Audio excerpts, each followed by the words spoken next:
Ay, yes. Kumanda ka gana sa pagbaba. Kumanda ka gana sa pagbaba.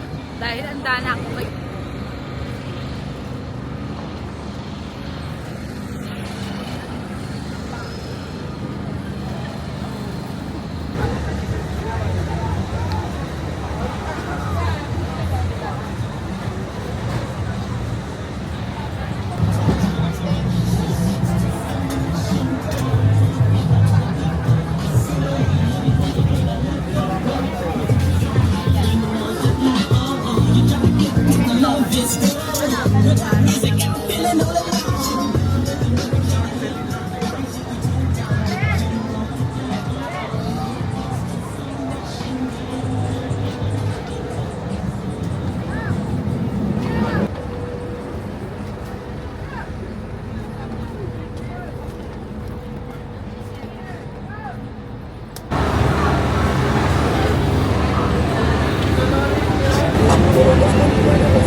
Uy!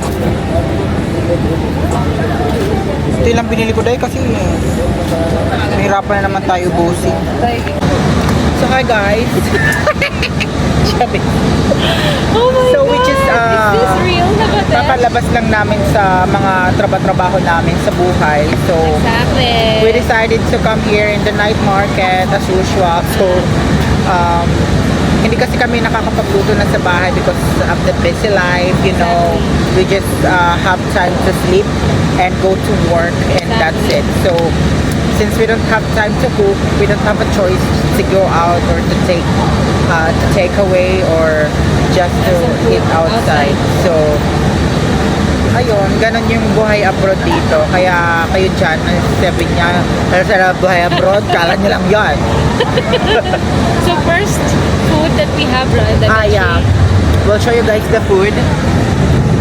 So this is the food we have. I got this isaw-isaw, tuhog-tuhog eklabu. So yung price niya is 2 dirham per stick. And what I have here is the set, 2 ulam and a rice with the sabaw. And this one is chicken sisig. I don't know, it doesn't really look like chicken sisig. And ito bupis na puro baga. Puro baga yung bupis.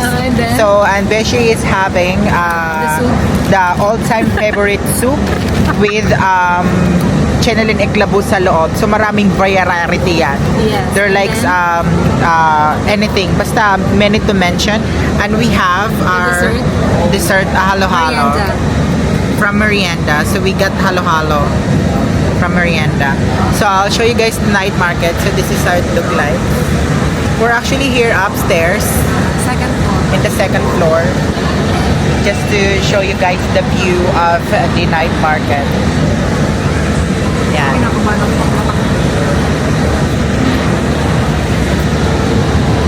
So guys, please come with us and So, kain po tayo.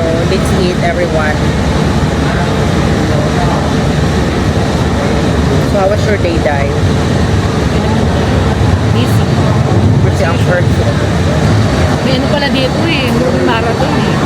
So guys, the good advantage here is they have a big monitor where you can watch Yeah, like this. I'll show you guys. phenomenal movie. So, that's the... They have the screen that you can watch or something. So, I'm eating the isaw. So, we have also isaw here in abroad. Actually, here in Dubai, you can actually eat anything. Kakanin, tuhog-tuhog, kwek-kwek, everything. Everything is here actually. Because there's a lot of Filipino here, so hindi na bago yung mga Filipino food dito. So, basically They meron... look like Pilipinas na rin. Yeah. Kasi they do have market. Exactly. Yeah, sa tabi. Which is the, yeah. Medyo mo. In fairness, masarap yung ano nila, papaitan na sabaw. Alin? Papaitan. Bupis na puro ano, baga. Di ba usually dapat maraming ano to?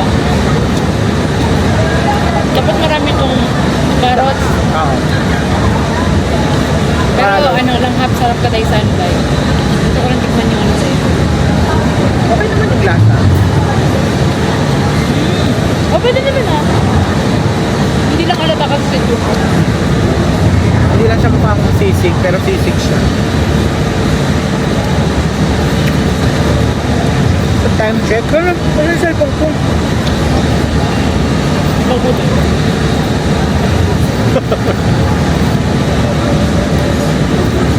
It's like 1. I was still, we both work in the closing shift today. So we have the same timing.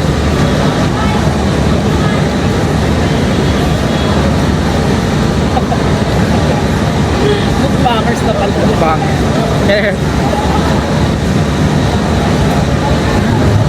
I also buy the chicken skin. Calories overload. Patabahan na to. Patabahan na to.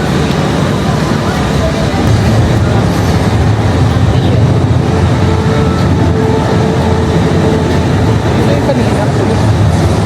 Parang ano siya. Right.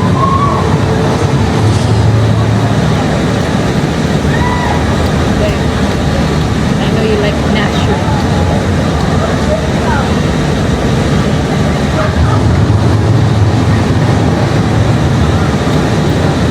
So guys, sulit ang food dito guys because it's very cheap. At the same time, the quality of the food is nice.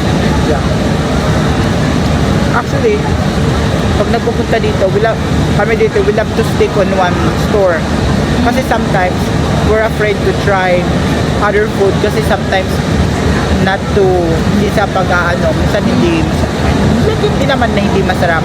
Hindi lang siya preferred, hindi lang namin preferred yung lasa. But We'll get this time, disappointed. normally for coming here, I normally have this mga tuhog and we also have the sabaw-sabaw. But this is the first time I had the ulam set, 2 ulam with 1 rice. Kanin. 25. Well, it's not bad. Masarap naman siya. It also comes with the limonada. Nice to be also.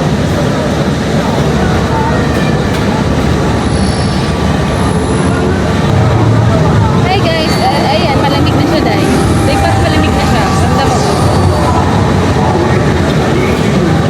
So here is our dinner for tonight and for those who doesn't know the fish. So here in Dubai, there's 2 weather. Dalawa yung panahon ba? Dalawa yung panahon. Season. Dalawa yung season ng panahon dito. Summer and winter. So pag pumatak na ng mga bare months like parang ganito, November, nag-start na siya maging malamig. Malamig na yung simoy ng hangin.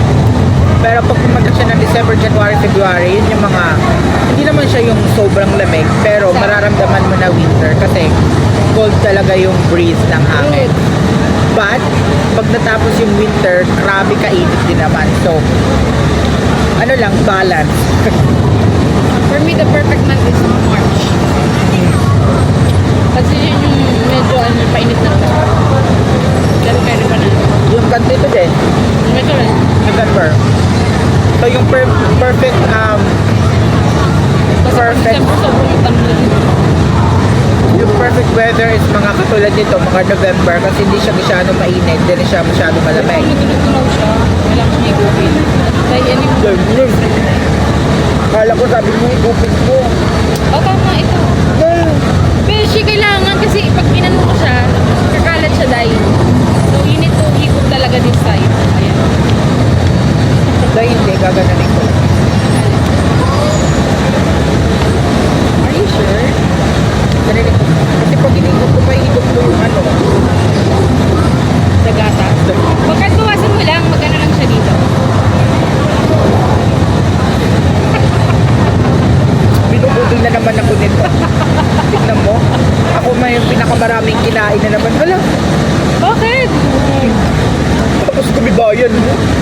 Ano, maglalagay yata silang banderita.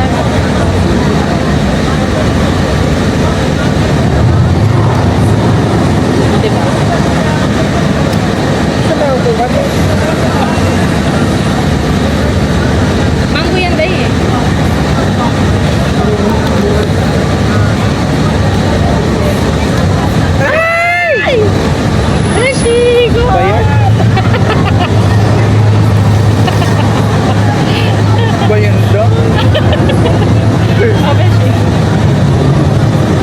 look at the person.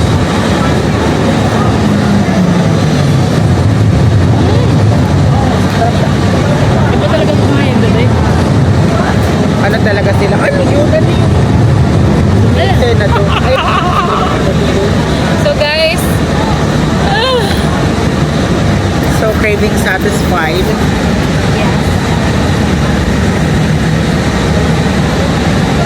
mga busog naman yung mga beshi nyo. Happy na naman ang tummy.